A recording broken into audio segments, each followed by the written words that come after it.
Welcome to Mysteries of Superstition Mountain. I'm Larry Hedrick, where we bring the past into the present for our future viewers. Today we have another great story by Hank Sheffer. It's always amazing to me that any time the topic of history of Arizona comes up, the first thing that people want to talk about is Jacob Waltz and the lost Dutchman gold. Well, I got to tell you, there's an awful lot of history that took place long before Jacob Waltz ever got to Arizona. In fact, even when we were kids in school, we remembered we were taught about 1492. You remember that? They used to say, well, the first thing that happened was a fellow named Chris who sailed to Bounding, Maine, hunting for treasure and trinkets and stuff to send back to that lady in Spain. But when the three little ships came rolling in and landed with a thud, well, if the Indians had known then what they know now, they'd have nipped that in the bud. Well, they didn't, as we all know. And what that did was allow all sorts of people to come visiting our ground over here, looking for gold and treasure. And Spain was one of the worst of them. And the most famous one that they sent over was a fellow by the name of Francisco Vasquez de Coronado. And he came over here because he was of the firm belief that there were cities over here made of gold. The 7 cities of Cibola, or Cibola, depending on whose expert opinion you want to go by. He came over here hunting them up. Well, to his disappointment, come to find out, they were all made out of mud. They weren't made out of gold. But now for you folks who really would like to know about those 7 cities, because there really were 7 cities, they just were all made out of mud. They didn't have any gold. Here are the 7 cities, and you can go look them up if you want to. They were Hawica, Halona, Matsaki, that sounds Spanish, Quivira, Quiaquima, and Coaquina. And of course, there was Cibola. Well, unfortunately, Francisco didn't do real well with that down here. But he did the best he could. Well, come 400 plus years later, we have a fellow by the name of Frank Dobie. And Frank found his gold mine in the fact that he could write a book about all the gold mines that nobody had anymore and lost treasures, the least of which was Jacob Waltz and his lost Dutchman gold. He found enough of those stories to fill a book with 350 some pages of all these different stories about treasure found and lost. What he did was he called those searchers Coronado's children, and that's where that got started. He wrote that book about 1930. Well, we have to say that Jacob Waltz did play a very integral part in the history of the Southwest and in Arizona. In fact, we had people coming over here all the time looking for the gold. We had people that they caught what we called gold fever. And it's very real, folks. It's a very real thing to have this gold fever. Made people crazy. Made them crazy enough that there were so many of them, they called them Crazy Jakes after Jacob Waltz. And we had Jacob Robert Jacob, I should say. He was Crazy Jake. But we had other people like Bob Ward and Chuck Crawford and some other folks. I won't say they'd shoot you, but I would never say that they wouldn't shoot you either. Be that as it may.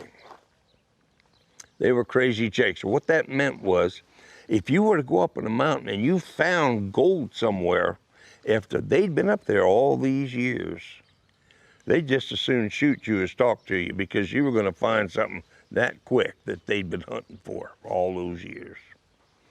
What I have to tell you, what's true is that from the passing of Jacob Waltz to about the 1950s, 60s, there were over 100 people killed in this mountain.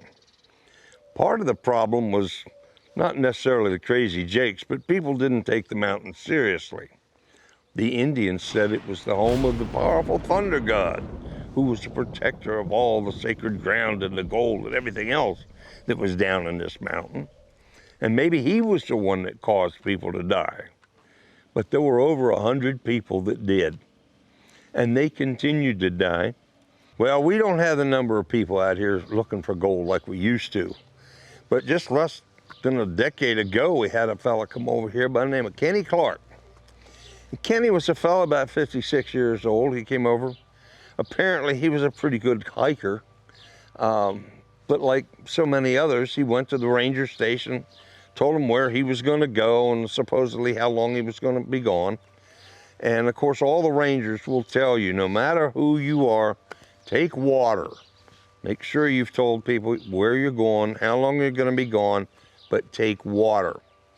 In fact, one of the supervisors, a woman by the name of Jennifer Johnson, had a wonderful line that she used with hikers. She said, when you get up in the mountain, when you only have half your water left, half of your hike is already done. So turn around and come home, or do the best you can if you haven't gotten lost or something stupid. But at any rate, he decided he was going out there, and what he told people was he was just going to go as far as he could go. Well, he did, and they found him 5 days later. He'd died of heat stroke and dehydration, no water left. And he was out there in Garden Valley someplace. He's roughly 2 miles off of the first water trailhead.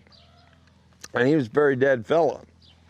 What made this really stupid was that 2 years before that, there was another episode that had taken place where a fella by the name of Curtis Merworth had come over from Utah. He was from Salt Lake City, and this guy thoroughly believed that he knew where the gold was of Jacob Waltz. He was just going to come over here, go in the mountain, pick it up, and go home. No matter that nobody else had found it for 100 years, but he knew right where it was. Well, he came over, he went and he parked up at First Water Trailhead, and he went into the mountain, and it took him 2 days, and fortunately this time he had taken his cell phone with him. He ran out of water, but he had his cell phone, and he called, and they came and got him. Put him in the hospital for a couple days and to try and curb him having a heat stroke, but he was dehydrated, but they got him back to health, and they sent him home. Well, come the following year, not having learned anything apparently, he comes back in July again, and he goes, buys himself a map just to make sure he knows right where the lost treasure is of Jacob Waltz, and he brings 2 friends with him. He brings Malcolm Meeks and a fellow by the name of Adrian Charles. Now, all of these people are over 50. Malcolm was over 60. Curtis was the youngest of the bunch. He was only 49. 2 of these guys weren't in very good health, but they're all coming over here, and they're going to go into the mountain in July. So they come over, and once again, they park at First Water. But alas, they had umbrellas. They took umbrellas with them into the mountain to shade their heads from the hard sun. Of course, they didn't take enough water, but they had umbrellas. I'm glad they had those umbrellas. Well, they went in, and after a couple days, you see, now they were just going to be there a couple days to get this gold. And with 3 of them, it'd have been faster, so they could carry more gold faster, and they'd get the trip done. Well, nobody heard from them. And nobody heard from them, and it got past July. And now the people back home in Salt Lake City are calling. They're wanting to know where Curtis is. Well, nobody knows. So they sent out a search party. And they searched, and they searched, and they searched. They couldn't find anybody. They finally gave up the hunt in December. That's how long it had taken. And bear in mind that there were times in these valleys, inside the mountain, in these canyons and valleys, the temperatures would get to 130, 140 degrees. Well, they didn't find them. Finally, come January 5th, a fellow by the name of Rick Gwynn was up there rooting around on Black Mesa at the Yellow Peak area, and he found 2 bodies up there. Now, according to Rick, he said that the one body, the head had been shot twice. There were 2 bullet holes in the skull, and the other body had been shot through and through. But there they were, dead on black basalt rock up on Black Mesa. That's kind of like sitting yourself down in a frying pan during the summer up there. That's got to be awful. But they had them umbrellas now. They didn't have any water, but they're dead. So anyway, they still haven't found Curtis. It wasn't but 10 days later, they found Curtis Merriworth over on Yellow Peak, and he was dead. He was real dead. Unfortunately for these 3, Coronado's children, they never found anything. Leastwise, they didn't have anything with them when they found these bodies. And if in fact they had discovered anything that might have told them where the gold was, we're never really going to know for sure, because they took that with them to the grave. Now, just like so many other people, they have been added to the tally sheet of the Superstition Mountains of dead people. More or less really shouldn't have had to pay the price, but they did. The Golden Ghost just eluded them the same as it did everybody else. Why they do it, why people go up there, is it just for gold? I don't know. I think it's just another one of those mysteries of the Superstition Mountain. Thank you for watching this episode of Mysteries of the Superstition Mountains.